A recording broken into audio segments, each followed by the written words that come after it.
Tapping in. Are we live? Hey, Zway, is Elon Musk a friend of the show? Elon Musk has we've been known to cover a few of Elon Musk's I don't want to call them shenanigans, but to be fair, he gives us a lot of content to be able to cover. That's right. He's a person of interest for sure. We'll label him that for now, and certainly making interesting moves.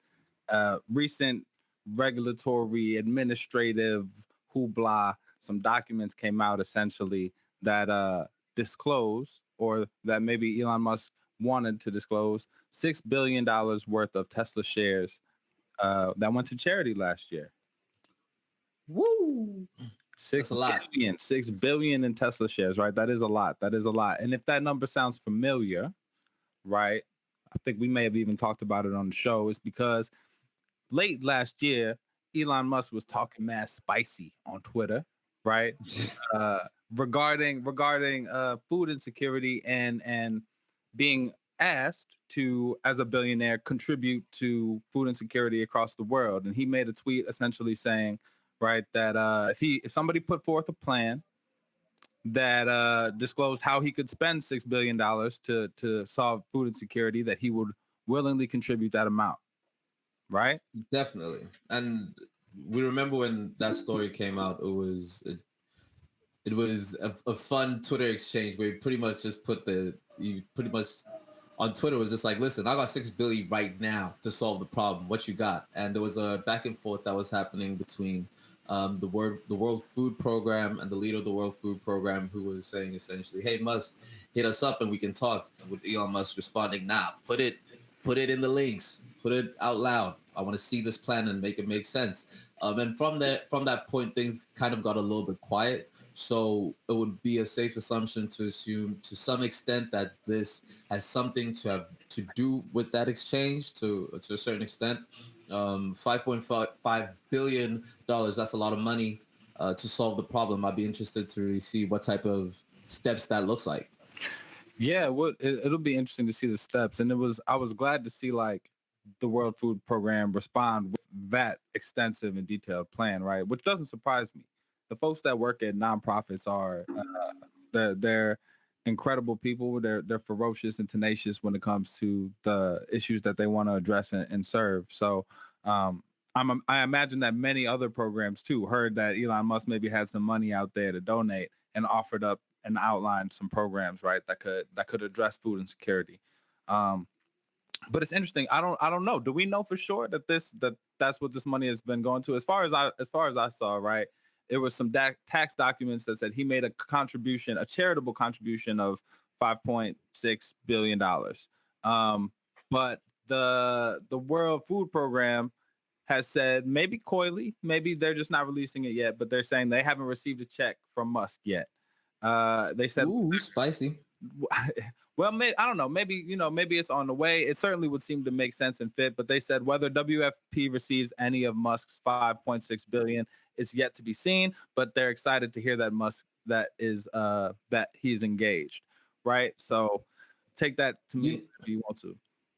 Over here we subscribe to the notion that there's no minimum amount of help that one can give when it comes to helping other people, right? So no amount is too little in that sense. So definitely $5.5 billion going towards ending food hunger is a substantial contribution. The question then comes into play, though, is can this $5.5 billion actually solve world hunger? Which then brings us to the question of looking at what are the causes of world hunger. Well, there's a whole bunch of causes to world hunger, right? But a big part of this plan and what's outlined by the World Food Program is that this plan isn't to end world hunger, right? And typically, when you get serious about big issues like this, it tends not to be that simple. So what they've outlined is a way to address 42 million people that are at the highest risk for food insecurity, putting them in danger of death, right? So essentially, they're trying to save 42 million lives. Those folks that they are able to assess that are on the brink of their food insecurity, putting them in danger to die. And they're assessing those across a variety of countries, right? So the World Food Program plan, which we could also drop in the description, I know we've got that on hand too. I was checking that out. Kind of lists the countries that they plan to address. A lot of them, some of them in East Africa, some of them in Asia, and just kind of laying out the ways how the money will be allocated across each of those countries and how many lives will be saved in each country. So it's actually, I mean, it's a lot of people when you bring it back to a human centric point. But it's also like, will they be able to? How effective will they be able to do this plan? And if this money has been received, how long will it take? That remains to be seen. So, what's makes the world hunger issue so particular in what it is the fact that it's not a case where there's not enough food in order to feed people, right? We know that there is a surplus of food that's actually being created. Sometimes even in the countries of the places where people are starving. Um, that particular cause of world hunger usually is related to political issues that might stem from some of the laws that the governing countries are imposing on particular farmers or the type of agricultural goods that they choose to focus on as an economy. Also, war and conflict. That's also one of the issues that that lead to world hunger, and then a smaller percentage of that comes down to climate change and just outright poverty, outright super poverty. So the issue isn't necessarily the fact that there isn't enough food to be made, but in order to really to really get to the heart of it, you need to jump over political considerations, right? Because there's going to be the place with the place with the highest concentration of starving people is the DRC at the moment, right? In middle Africa, essentially, in Central Africa, the DRC, and in that particular in that particular area, what's happening is that the particular types of foods that the government is giving incentives for farmers to produce just do not happen to be the same type of consumable goods that would nourish the population. So essentially, the people there are just farming in order for that food to be exported out as opposed to going into that community. And in there lies some of the nuance and the trick and the nuance and the difficulty of approaching the world hunger situation. Yeah, and I think because so many of those agricultural businesses underpin governments, underpin economies in those places, right? You're looking at a much bigger contribution than $5 billion to be able to restructure those agricultural initiatives towards really serving the people in those places and addressing their immediate food needs. So I think we're talking about answers to a problem that address the people that are the most at risk right now versus structural fixes to really address how the issue can be solved across the globe with like sustainability for the foreseeable future, right?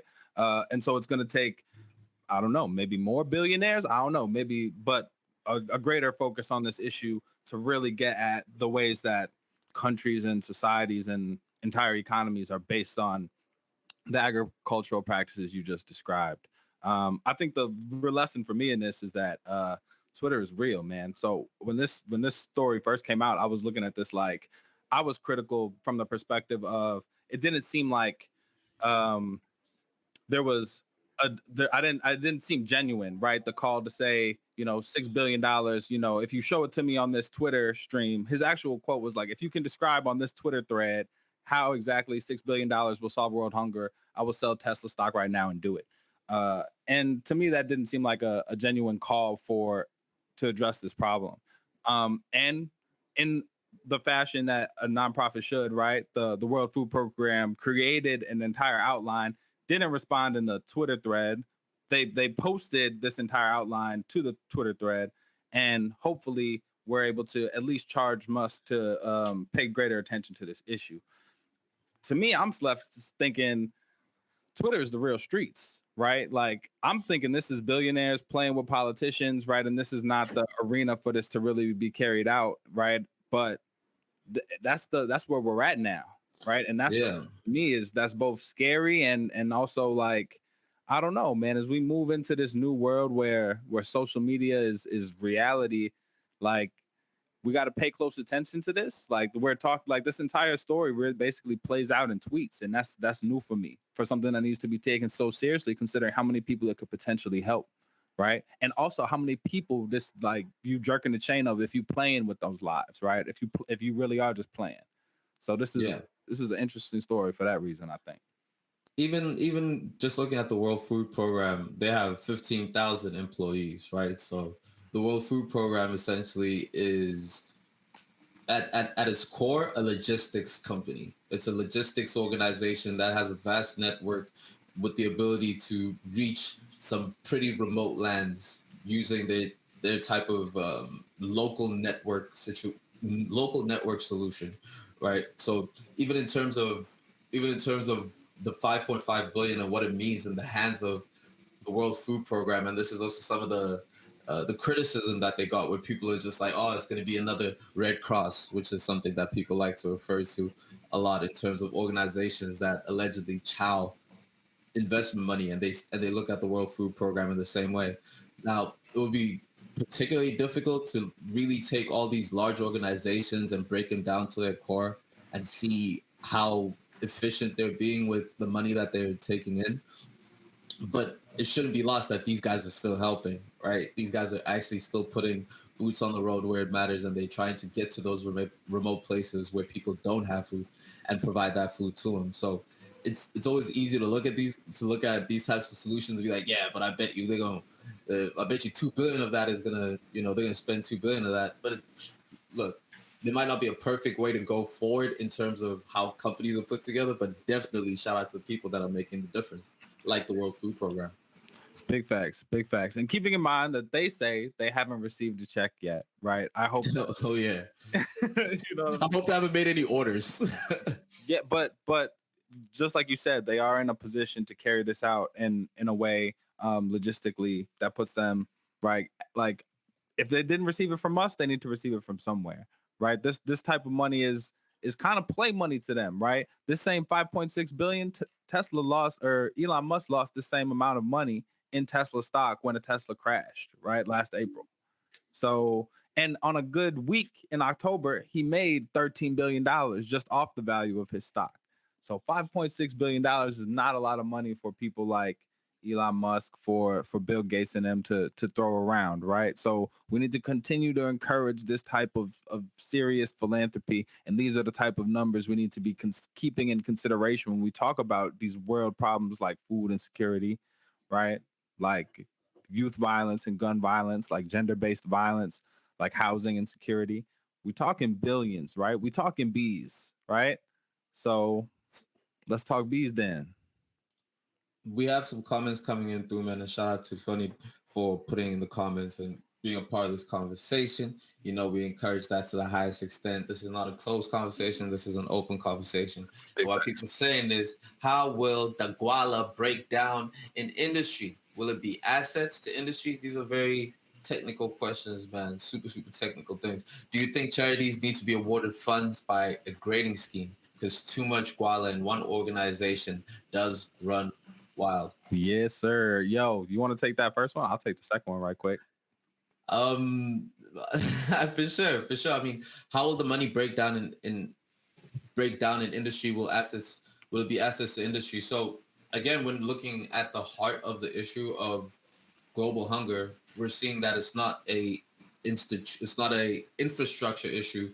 It's a institutional issue a lot of the times. So what makes it complicated is that when you give the cash to, say, the governments of the countries where these things are happening, that money disappears a whole lot quicker. So then the question becomes, who do you give this cash to so that it can make its way in where it's supposed to make it? And what would actually be able to help is if the money was able to go into agriculture industries and be able to incentivize farmers to to grow products, like simple products that they could sell onto the markets instead of products that are solely focused on export. Yeah, and I think that starts to get at the second question, right? Which is like, do charities need to be awarded funds by a grading scheme? I think it's like when you say charities, I think it needs to be more than one organization. I think it needs to be collectives of organizations, right? the current ways that funding and philanthropy is set up is it sets a lot of organizations up to have to compete with each other to get funds and to receive funds. And that's that antagonistic setup makes it less just efficient to make things shake in these communities. So I think there needs to be a push to make sure that when as you award these funds, they should be awarded to collectives that represent local farmers, right? That have people that are stakeholders in these communities that I'm sure you can find people that have been doing work around agricultural equity, and then even zoning appropriate land usage for space to keep in mind communities that have an existing investment in these spaces, right? So make sure, basically, what I'm saying is make sure everybody who needs to be at the table is at the table, including community, including the people that typically get messed over in these situations. Make that like a and a requirement of receiving any of this funding, and then you'll see that money spread out and goes where it needs to be, goes where it needs to, and eliminate a little bit of space for corruption. When the question of do charities need to be awarded funds by a grading scheme? That is how the grant system works, right? In the grant system, and Miles, you're an expert on this, on applying for grants, but my understanding is you are weighted to a certain extent based on some qualifications, history, awards, or certifications.